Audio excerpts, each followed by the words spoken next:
5 বছর ধইরা সিএনজি চালাই ঢাকায়। প্রত্যেক দিন সকালে সিএনজি নিয়ে বাইরে হই, দিন শেষ হইলেই বাড়ি যাই, খাই, ঘুমাই। আমার জীবনটা এমন হইতো না যদি তাহেরার সাথে প্রেম না করতাম। ক্লাস 9-এ থাকতেই প্রেম শুরু হয় তাহেরার সাথে। ভালোই যাইতেছিল, হঠাৎ কইরা তাহেরা আমার কাছে বিভিন্ন জিনিস আবদার করা শুরু করলো। তাহেরা আমার কাছে কিছু চেয়েছে আর আমি সেটা দিব না, সেটা কখনোই আমি ওরে না করতে পারতাম না। যখন টাকা থাকতো না তখন বাপের দোকানের ডয়ের থেকে টাকা নিয়ে কিনা দিতাম। একদিন তাহেরা আমারে কয় কক্সবাজারে যাইব, শুধু এই ব্যাপারটায় তাহেরাকে আমি না বললাম। তাহেরা কয় তাকে কক্সবাজারে না নিয়ে গেলে সে নাকি আমার সাথে আর থাকবো না। তাহেরা এটা বুঝে না যে আমি তো এখনো ছাত্র, আমার কাছে টাকা কোত্থেকে আসবে। প্রায় 1 সপ্তাহ ধইরা তাহেরা আমার সাথে কথা কয় না, মানে আমার সাথে তাহেরা রাগ করছে। তাহেরা রাগ ভাঙানোর জন্য তার কথা মতো কক্সবাজারে নিয়ে যাইতে হইব, তাহলেই তার রাগটা ভাঙবো।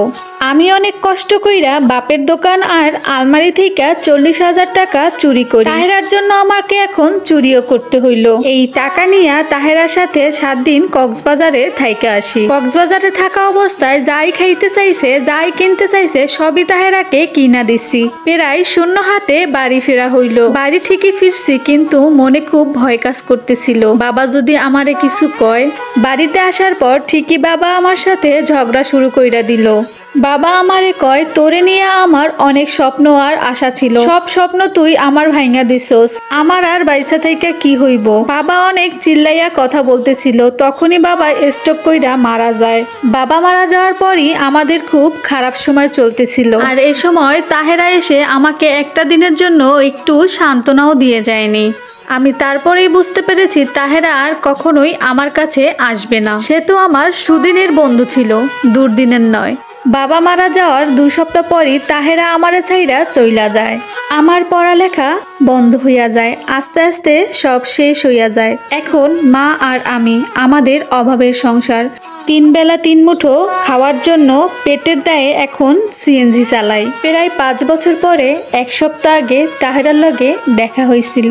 সে এখন 2 সন্তানের জননী। সবচাইতে মজার বিষয় কি জানেন? সে এখন আমারে চিনেও না। সত্যি প্রেম জিনিসটা ভালো না, আমগো মতো ছোট লোকের লেগা।